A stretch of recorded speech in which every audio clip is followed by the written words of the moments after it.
2021, 2024, and now 2025. Maybe you'd ask me, why do you keep coming back to Boracay? Okay, sige. I'll show you. This is our view. Yung bathtub niya ay oyster. Kaway. Ito yung bestseller, mga lounge chairs. Hello, love! Inalamig na ako. I ordered their best-selling beachfront na rin siya mismo. Hello! May sunset na, guys. Sobrang ganda. Try to go to Boracay and I promise na gugustuhin yung bumalik every year.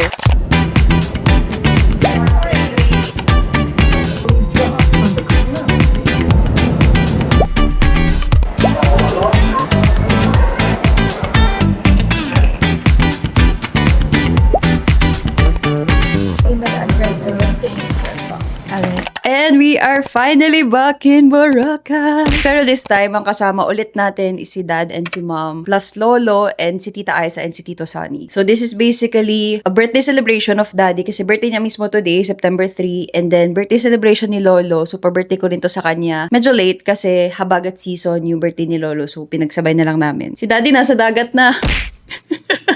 Actually, it's 4:19. Kanina pa kami nandito. 2-ish kami nakarating sa Henan Palm. Let me give you guys a quick room tour kasi sobrang ganda ng Henan. First time namin dito and this is one of my dream hotels to stay at here in Boracay. And finally, it's a reality. On this side is, of course, the main door. Tapos dito, yung CR na napakaganda. I will show you. Meron siyang bathtub. Open.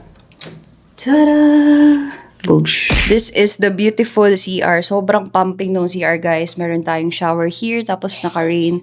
Fall na siya dyan. The toilet. And then, of course, hindi mawawala ang toiletries. Complete naman siya. And then we have here the hair dryer. And that's me. And the most pumping place. The bathtub. And then si Mommy.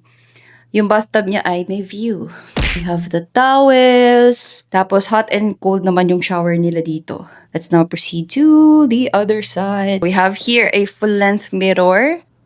Ang ganda ko. Charis. On this side, we have a TV. Tapos, meron na din ditong kettle, initan. Tapos dito yata ref. Ayan, may ref. And then, ayan, for coffee. Tapos ang taray kasi naka-drip coffee siya. Tapos, meron silang only water. So, meron siya straw. Meron sa dispenser. Mag-refill na lang kayo sa hallway. Then, we have here the TV, working area / vanity. Ganda, very relaxing yung interiors talaga ni Hena. Very pumping. And then, we have this one single bed and then, I think queen size tong bed na to. So, dito, dalawa kami ni Mommy. Hello ka naman dyan, Mother! Happy birthday! So, itong room na to ay for Mommy and I lang. So, nagbook ako ng other room for Daddy and Lolo. Kasi this room, maximum niya is 3 packs. What's nice about Hena din is may breakfast buffet sila, which I'm excited about. Tomorrow, pakita ko sa inyo yung balcony na ang ganda. Dami naliligo. Dalawa pala yung ano dito, guys, yung pool. Actually, 3. Itong pool for deluxe rooms and then the other pool, yung medyo mas malapit sa beachfront. And then the sky pool na overlooking naman ng dagat. Si Henan Palm is one of Henan's hotels here in Boracay na beachfront. This is our view. Ang ganda, guys. Medyo marami na naliligo. Kanina wala naliligo dyan. Tapos merong outside chairs. And then, andito na rin yung sampayan. So, yeah, ito yung view. Sobrang ganda. Ang gusto ko nga sana, guys, is yung nasa babang yan para talagang paglabas mo, boat swimming pool na. Pero medyo pricey siya. Ito pala is nabook ko sa Klook. Pero kinumpare ko yung prices sa Agoda, Booking.com, and Klook. And Klook talaga yung pinakamura. So, ayun, if bet nyo magstay sa Henan Palm, I highly recommend.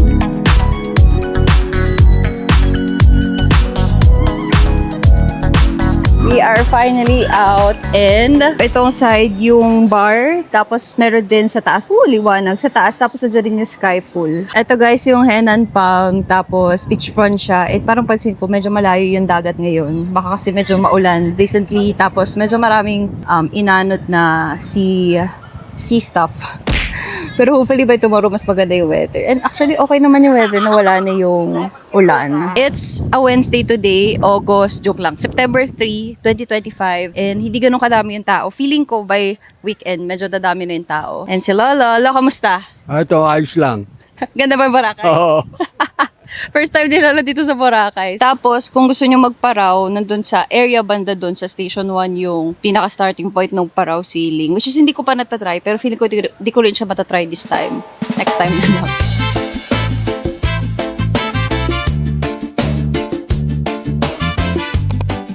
So after na napakalayong lakad, dito na tayo sa Nalca. I missed you so much. Sobrang sarap dito sa Nalca, guys. Best seller dito yung oyster sisig, tapos merong gratin, and then skim cheese na oyster. Tapos we also got Nalca fries.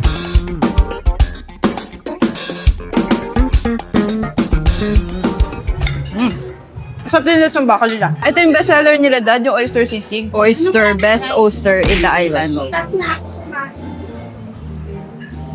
Guys, meron silang pa-free pork sisig. Thank you so much, Nalca. Wow! Happy birthday! Happy birthday to you! Hello!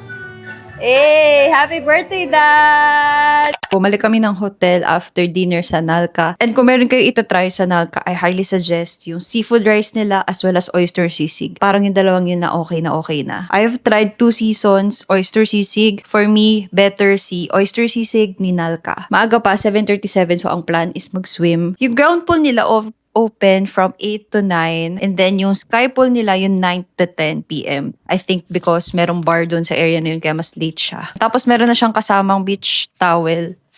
Pwede nyo na tong i-request sa kanila.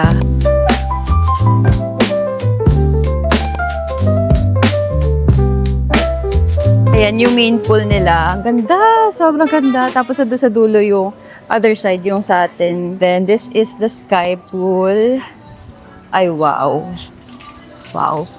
Ganda be. Sayang lang madilim kasi hindi na makikita yung overview ng dagat. The bar area. Kaya mas late to guys kasi may bar. So until 10 p.m. parang hindi mga nilalamig.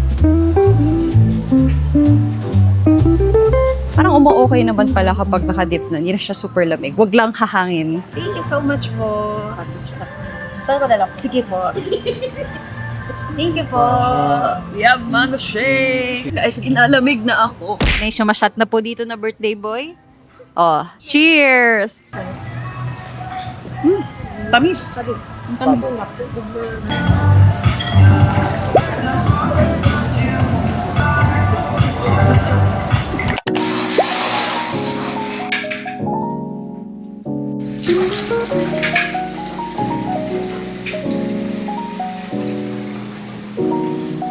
Thank you, Lord.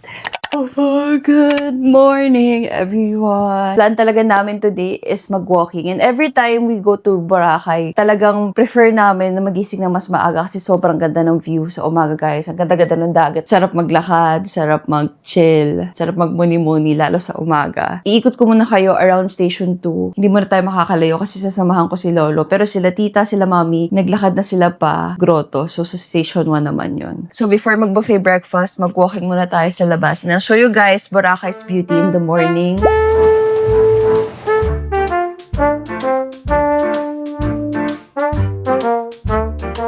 This is Henan in the morning. Sobrang peaceful talaga, guys. Sobrang love ko tong Henan. Doon tayo galing sa taas kagabi. Diyan yung sky pool and yung bar. And then ito yung nasa baba niya. And then yung buffet breakfast is ito mismo sa tapat lang. Tapos beachfront siya. Palabas na tayo ng Henan. Si Lolo meron na siyang tropa. May kausap na siya dito. Tarat sila. Medyo maalon and medyo malapit ngayon yung dagat. Good morning, La. Kamusta tulog mo, La? Ayos lang.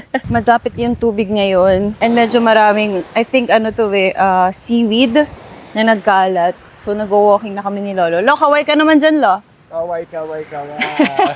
Ayun yung ice flakes, guys. So, ilang meters away lang siya from Henan Palm. So, ito yung pupuntahan natin mamaya. Diyan daw yung masarap yung ice flakes. Meron palang ganito, guys. Yung merong swimming area with lifeguard. Kung gusto mong safe ka habang naglalangoy yan, meron ditong area na may lifeguard. Tapos, marami pa ring crystal kayaks dito, guys. So, hindi nyo kailangan pumunta ng Puka Beach. Pwede na rin kayo mismo sa tapat ng White Beach. Ito, guys, yung Henan Regency. So, ito yung I think medyo malaking part of Henan. Sa Station 2 pa rin to. Meron ding Shakey's. Tapos, dito yung yung bar. Hindi pa namin na-try dito, pero ang ganda nung vibe niya sa gabi. Meron din KFC, tapos marami rin, guys, yung parang seafood bilaong news na pwede kayo magpaluto. Sarado pa sila, guys, pero ito yung Great Tangulo na sikat din dito sa Boracay. Tapos may mga kebab din. So kung gusto niyo ng mga classic na kainan, mga fast food chain, meron dito, may KFC, may mga inasal, may Jollibee, Chowking, Shakey, so nandito yung McDo, even Starbucks meron dito, guys. Pero yun lang, expect nyo na talagang mas pricey dito kasi syempre, idadaong pa nila yung mga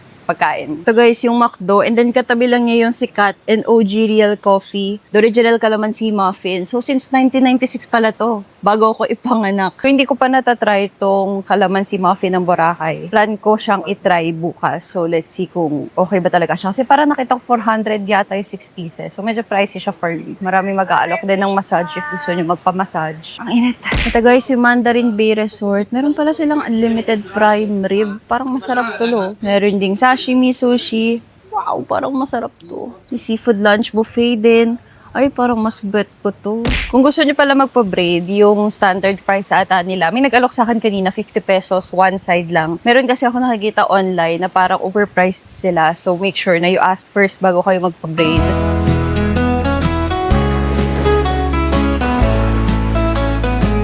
So, mag-chill muna kami ni Lolo dito while waiting kila Mommy. Bago kami mag-buffet breakfast, it's 7. So, until 10 naman yung breakfast. Tapos, itong lounge area na to, guys, is free na for hotel guests ni Henan Palm. So, marami naman siya. Tapos, beachfront na rin siya mismo.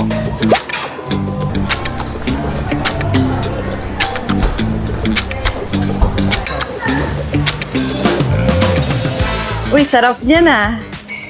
Guys, bacon! Crispy bacon. Ito yung salad bar nila. Daming selection, guys. Ang dami rin nilang options, choices. And then on this side, yung fruits. Tapos may cereal din. And then soup. Andito siya. Dilis. Tuyo. Sarap. Ah, ito yung may pancake. Chocolate pancake. Sarap. And then I'll show you guys yung main course nila. So, merong baked beans. Yan. May steamed rice, garlic rice. This one is pancit. Tapos ito, corn mushroom. May fish fillet. May halang-halang. And then pork tocino. And then lastly, we have butter garlic steak. Oh, masarap. And this side, guys, nandito yung bacon, chicken, tocino, sausage, egg, and all that shenanigans. Sobrang dami nilang food selection. So, let's eat. Bacon. Galing.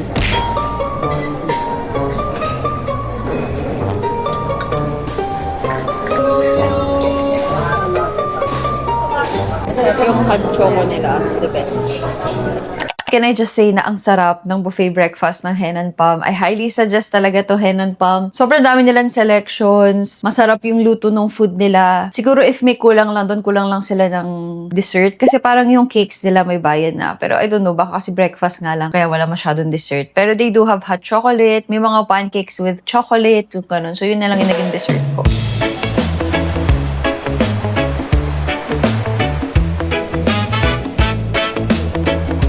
Ayan sila, nag-swimming.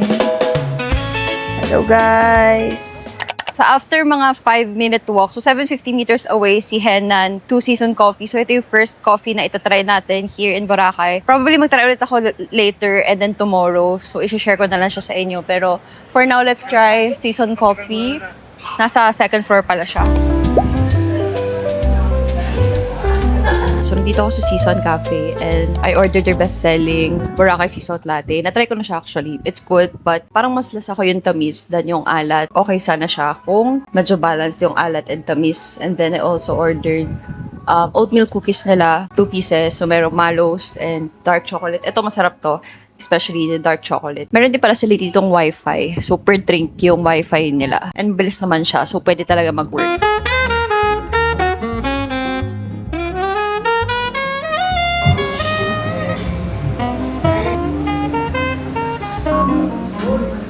Nakatatlong palit ako ng pwesto dito sa Season Cafe. So, from dulo, pumunta ako gitna, and then finally, meron ako spot na beachfront. Sobrang ganda. Sobrang ganda ng view. Papunta kami sa grotto. So, sa Station 1 Station 1 part to. And, ayan, low tide na. Kaya pwede na talaga mapuntahan yung grotto. Kasi, nung pumunta sila Mommy kaninang morning, hindi siya mapuntahan kasi nga high tide. So, this time, low tide na. So, pwede na nating puntahan mismo yung grotto. Ganda ba ng Boracay, lo? Ganda. Saan po? Yung grotto, yan yung grotto, lo. Ito na yung Willis Rock or yung grotto. And kanina guys, nung umaga, itong dagat is nandoon. Ayan, kita niyo yung flag. Yan, nandyan siya banda. Pero low tide na siya kapag ganitong hapon. Para pwede niyo na rin mapuntahan mismo yung grotto. Ang ganda ng spot na to sa gilid ng grotto kasi kitang-kita rin yung dagat. And ang ganda ng weather. Thank you, Lord. If hindi pa kayo nakakapag-Boracay, I highly suggest you try to go to Boracay and I promise na gugustuhin yung bumalik every year. So waiting na lang tayo for sunset. I believe na yung Station 1 talaga yung makapagbigay or may magandang view of sunset kaya marami rin talaga dito naghihintay. Pero fortunately, hindi ganun kadami yung crowd so hindi siya crowded.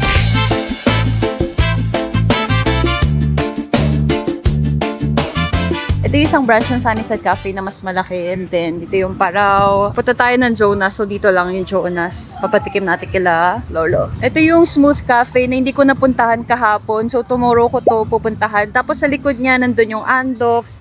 And then, ito na yung area ng Diamond Water Ridge Resort. Tapos, nandyan na rin yung Jonas. Ito guys, yung best fruit shake in the island, yung Jonas. Ayan. Ito yung pinakamasarap for me, yung banana choco peanut. Here's the Jonas!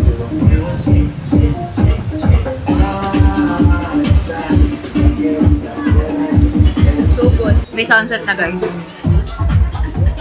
Pero di siya ganun ka-pumping like last year. Ang ganda na.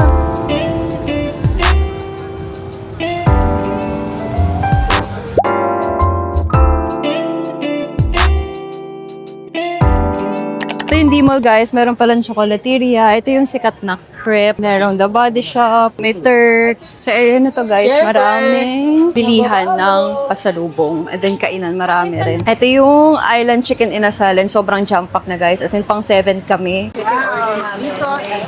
Bicol Express. Sigang na bangus. Then the classic. Pecho. Thank you po, tita, tito. Of course.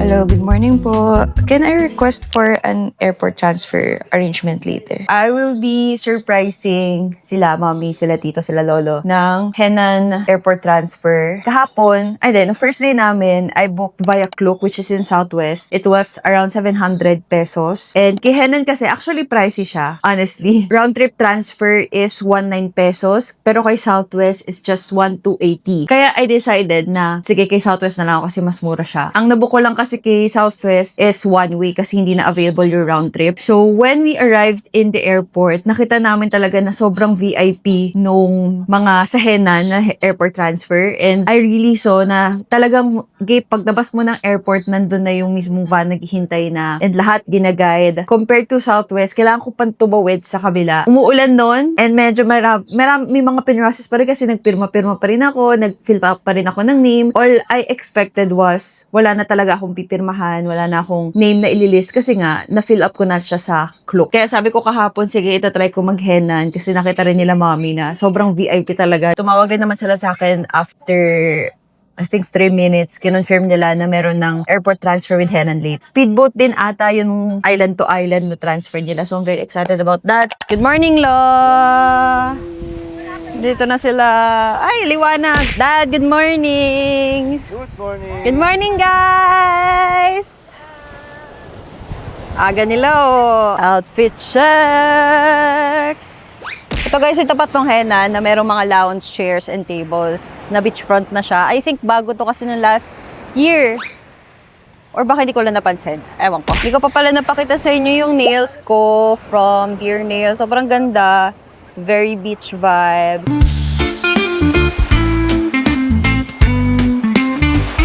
Habang waiting sa breakfast buffet, kasi nagsuswim pa sila, punta muna ako sa Sunnyside Coffee to get my favorite sea salt latte from them. Sobrang sarap nun guys, I highly recommend. Sumama si Lolo sa akin papunta doon sa Sunnyside. 5 minutes away lang siya from Henan. May yaw-yaw rin pala dito guys. So, ito yung way pa Station 3. Dito yung La Carmela.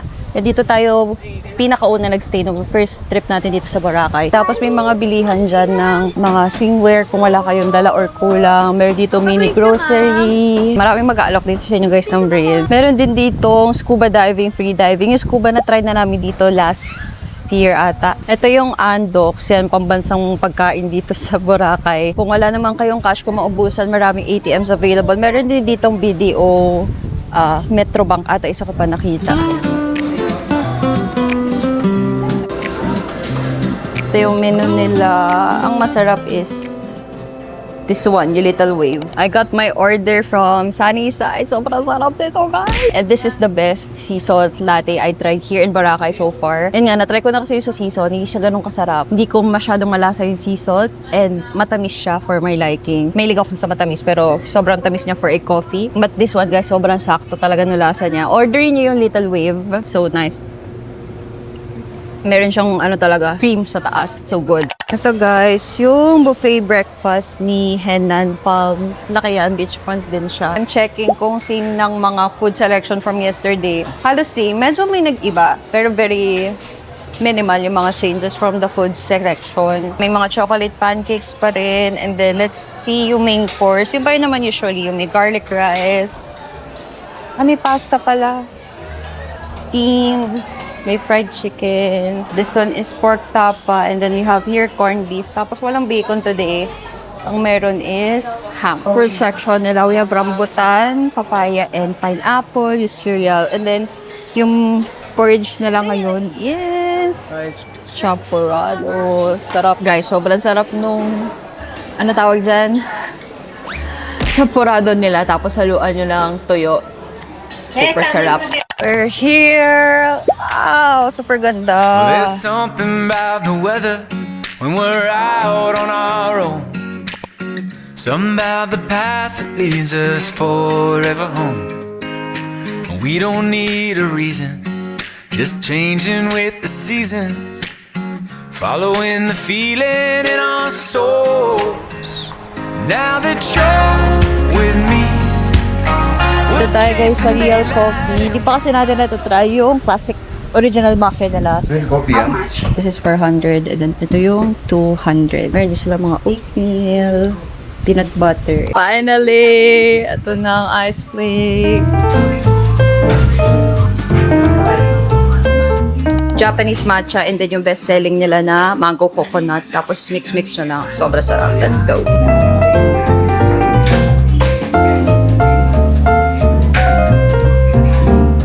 We have checked out from Henan. It's 12:44 noon. So, waiting na lang kami sa airport transfer. 1:30 p.m. pa. So, 3 hours ahead before your flight. And can I just say na sobrang accommodating ng Henan staff. As in, so nasa lobby lang kami. Malamig naman yung lobby nila. They also have Wi-Fi. Very fast Wi-Fi. So, we'll just wait. And ito na yung van going to the port. On time naman siya. Actually, mas maaga pa kasi 1:26 pa lang. Let's go. Thank you po.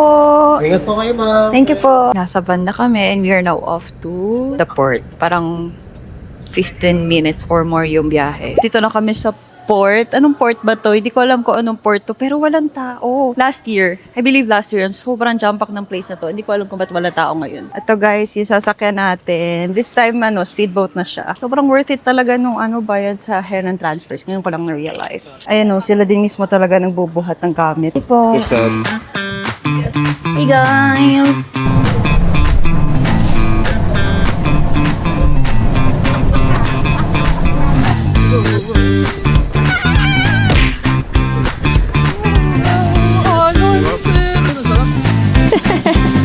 Ito na ang hindi ko alam na ng place. I think paano na to?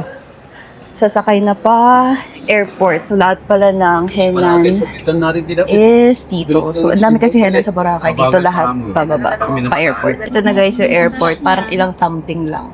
Walang 5 minutes. Time check, it's 2:13 p.m. And nandito na kami sa airport. Since na-try ko na nga mag-DIY, mag-cloak transfer as well as Henan, which is ngayon lang, I could really tell na sobrang worth it na magiging bayad nyo for Henan. It's way pricier, but iba talaga guys yung sobrang accommodating, sobrang smooth yung naging process and sobrang bilis. Hindi talaga namin naramdaman. Well, naramdaman namin yung alon, pero like yung hirap, wala. Kasi yung luggage, hindi rin namin dala-dala. Sumusunod yung luggage namin mismo. Sobrang worth it ng pera nyo. And talagang binayaran nyo yung convenience. Ayun, I think I'll be ending the vlog here. Thank you so much guys if you've reached this part of the video. Hopefully may mga nakuha kayo ideas. By next month, meron ulit tayo travel. So hopefully you guys could subscribe to my channel para maabangan nyo yung first time ko pupuntahan tong place na to. It's a local travel again. So ayun, thank you guys again so much for watching and I hope you drop by again soon. Bye friends!